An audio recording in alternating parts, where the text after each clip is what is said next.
जय श्री राम, जय बागेश्वर धाम, जय गुरु कृपा।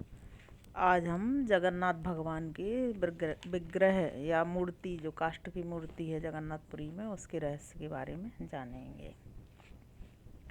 राम नाम की माला जपेगा कोई दिल वाला, दिल वाला, दिल वाला, दिल वाला, जपेगा कोई दिल वाला। जय श्री राम। जगन्नाथ भगवान आषाढ़ मास के शुक्ल पक्ष की द्वितीय तिथि को संपूर्ण भारतवर्ष में रथ यात्रा उत्सव मनाया जाता है, जिसका विशेष समारोह जगन्नाथपुरी में आयोजित होता है।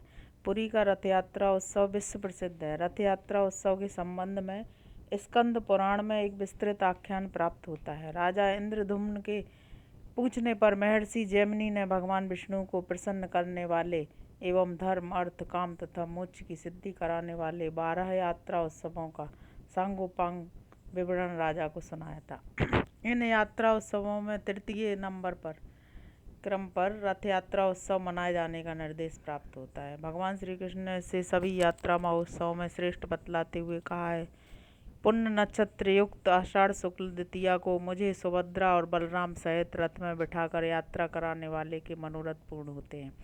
भगवान विष्णु की प्रीति के लिए किए जाने वाले प्रत्येक अनुष्ठान में उनकी संगनी श्री लक्ष्मी जी की आराधना होती है तथा श्री कृष्ण के साथ राधिका रानी भी पूजित होती हैं, किंतु रथ यात्रा उत्सव में श्री कृष्ण के साथ बलराम और सुभद्रा होते हैं। इसके पीछे जो आख्यान प्राप्त होता है वह बड़ा ही विचित्र और प्रेम मूलक है। एक समय द्वारका धाम में अपनी समस्त रानियों के बीच शयन कर रहे भगवान श्री कृष्ण के मुख अरविंद से स्वप्न अवस्था में वृषभानु नंदिनी श्री राधिका जी का नाम निकल पड़ा। उनकी रानियों में श्री राधा जी और अपने पति परमेश्वर श्री कृष्ण के संबंधों को जानने की उत्कंठा हुई। उन्होंने माता रोहिणी जी से प्रार्थना की कि वे उन्हें कृपया ब्रज लीला की कथा सुनाएं। माता जी ने पुत्र की अतरंग लीला का वर्णन करने में झिझक व्यक्त की, किंतु रानियों ने जब जिद ठान ली तो माता जी ने उन्हें बंद कमरे में कथा सुनानी आरंभ की। कथा के समय बलराम और श्री कृष्ण किसी भी प्रकार भीतर न आ सकें, इसके लिए उन्होंने द्वार पर सुभद्रा से पहरा देने को कहा। जिस समय कथा आरंभ हुई उस समय श्री कृष्ण एवं बलराम राज दरबार में बैठे थे, किंतु कथा आरंभ होते ही उनका चित्त व्याकुल हो उठा और वे कथा स्थल की ओर चल पड़े। इधर अंतःपुर के दरवाजे पर सुभद्रा जी का पहरा था। श्री कृष्ण और बलराम ने इस अवरोध का कारण जानना चाहा तो सुभद्रा ने बताया कि माता रोहिणी जी का आदेश है कि आप दोनों अंदर न आए। यह सुनकर भगवान ने बाहर से ही भीतर की ब्रज लीलात्मक वार्ता को सुना। वार्ता सुनते सुनते दोनों भाइयों के मंगल श्री अंगों में अद्भुत प्रेम विकार के लक्षण दिखाई देने लगे। सुभद्रा देवी भी एक अनिर्वचनीय भाव अवस्था को प्राप्त हो गई। उन तीनों के श्री अंगों में इस प्रकार महाभाव का प्रकाश हुआ कि उनके श्री हस्तपद संकुचित होने लगे। वे तीनों श्री राधिका जी के अपार महाभाव सिंधु में निमग्न होकर ऐसी अवस्था को प्राप्त हो गए कि देखने में एक स्थावर निश्चल प्रतिमा के समान परिलक्षित होने लगे। अत्यंत ध्यान से देखने पर भी उनके श्री हस्तपाद अवयव दिखलाई नहीं पड़ते थे। अयोध्याराज श्री सुदर्शन ने भी विगलित होकर लंबिताकार धारण कर लिया था। इसी समय देव ऋषि नारद आए और भगवान की यह दशा देखकर आश्चर्यचकित हो गए।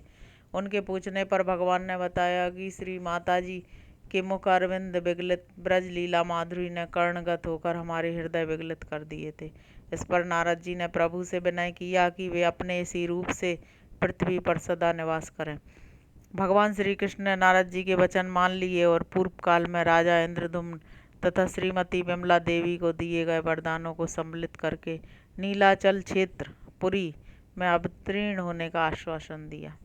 जब कलयुग आया तो मालव देश के राजा इंद्रधुम्न को ज्ञात हुआ कि उत्कल प्रदेश के नीलाचल पर्वत पर भगवान नील माधव का देव पूजित विग्रह है। राजा के मन में भगवान के दर्शन की लालसा जग गई, किंतु राजा जब तक उस पर्वत पर जाकर भगवान नील माधव के श्री विग्रह का दर्शन करते, तब तक देवतागण उस विग्रह को लेकर देवलोक चले गए। इससे राजा को बहुत निराशा हुई, किंतु तभी आकाशवाणी हुई, हे राजन, तुम चिंता न करो, दारू रूप में तुम्हें भगवान जगन्नाथ के दर्शन होंगे। एक दिन राजा को वहीं समुद्र में लकड़ी का एक बहुत बड़ा टुकड़ा तैरता हुआ मिला। राजा इंद्रधुम्न से निकलवा कर नीलमाधव भगवान की मूर्ति बनवाने का निश्चय कर ही रहे थे, तभी देव शिल्पी विश्वकर्मा एक बूढ़े बढ़ई के रूप में वहां आए। और प्रतिमा बनाने का प्रस्ताव किया। उनकी यह शर्त थी कि वे एक प्रकोष्ठ में बंद रहकर एकांत में मूर्ति का निर्माण करेंगे। जब तक वे आदेश ना दें दरवाजा ना खोला जाए, अन्यथा वे मूर्ति निर्माण कार्य बीच में ही छोड़कर चले जाएंगे। राजा ने उनकी शर्त मान ली, किंतु भक्त हृदय राजा बढ़ई के कई दिनों तक निराहार रहने से व्याकुल हो गए और बीच में ही प्रकोष्ठ खुलवाकर बढ़ई के योगक्षेम की जानकारी करनी चाहिए। प्रकोष्ठ खुलने पर भीतर बढ़ई वेशधारी विश्वकर्मा गायब हो चुके थे तथा लकड़ी की 3 अपूर्ण प्रतिमाएं मिली। मूर्तियों की ऐसी अवस्था देखकर राजा को पुनः बहुत दुख हुआ, किंतु आकाशवाणी ने एक बार फिर से राजा को आश्वस्त किया कि तुम चिंता न करो, हमारी इसी रूप में रहने की इच्छा है।